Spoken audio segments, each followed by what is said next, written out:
Hey guys, it's Leviatros. Welcome to Living Off $1 More Each Day, day $12. Now this time I won't be eating fast food or at restaurants for meals, so let's go ahead and make use of some of the ingredients that we already own at home. Now speaking of ingredients that we have at home, one thing that definitely comes to mind is the second pie crust we had after we made that quiche. So to make use of it, let's go ahead and make a second quiche. I went ahead and bought another dozen eggs for $2.71 from Aldi, and I ran out of the pink Starburst flavor packets for water, so I went ahead and bought another pack for $1.72. Now, a full quiche for the day sounds like a pretty good amount of food, and with the higher budget, I decided to go ahead and splurge a little bit and get a bit of a fancy dessert. I don't know if I'd say fancy, but it is a little bit more premium.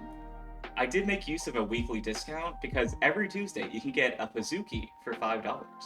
A Pizookie is a skillet cookie with ice cream on top, so I went ahead and got one of my favorite flavors, the salted caramel Pizookie. Now, because it was a pickup order, they went ahead and gave me the cookie, the vanilla bean ice cream, caramel sauce, and chocolate chips separately so I could make it at home. Which worked out because I don't want to make multiple trips today, so I'm gonna go ahead and start making the quiche and then have that Pizookie for dessert.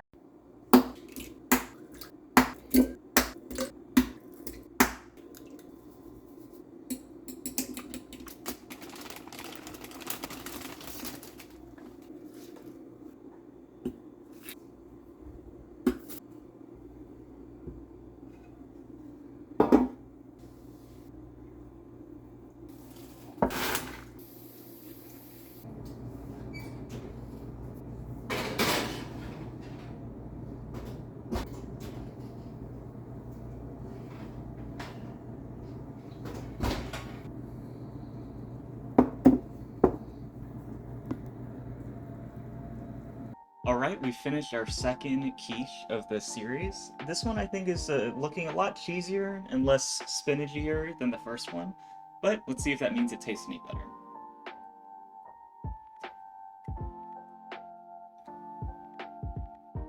That bite definitely had a lot more cheddar flavor than the first quiche had, and also had quite a bit less spinach than the first quiche I made, but I don't feel like it tastes like significantly better. So it sounds like you can kind of add a lot of spinach and it doesn't really affect the overall taste of it. Adding a lot of cheese does help though. But this one, it does look like the crust on the bottom is not as cooked as much as the first one was. I think all the extra cheese started browning on the edges, so I thought it was done, but it's a bit of a lighter bake on the crust, which I don't think is bad. I feel like the eggs themselves are also a little bit softer than the first one was, but again, that kind of sounds like a little bit of an improvement.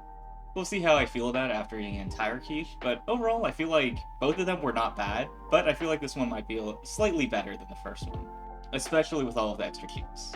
It's not a huge gap, but the second quiche is preferable, mostly because of the extra cheese. I had tried to split the bag of shredded cheese about half and half between the two, but I realized I used a bit less than half on the first one based on how much cheese was added to the second one. I'm definitely not complaining though, but let's recap today. I used the budget to buy a dozen eggs for $2.71, a box of Starburst flavor packets for flavored water for $1.72, and a Pizookie for $6 after tax and tip. This totals $10.43, leaving us with an extra $1.57 in change. I think that's the biggest amount of change that's been left over at the end of the day, but I think that makes sense as the budget increases every day. Throughout the day, I ate 7 biscuit and gravy bites, finishing off the bag that I bought quite a while ago. I ate about half of the quiche that I made, and after eating it, I actually wasn't really hungry for the rest of the night, so I have that entire Pizookie untouched and available for the rest of the series. I'm sure I'll get to it pretty soon though, because it is really good, but for now, that's a wrap up for today. If you're enjoying the series, leaving a like helps it reach a wider audience, and if you want to get notified when the next episode goes live as I post them daily, feel free to subscribe and hit the bell icon.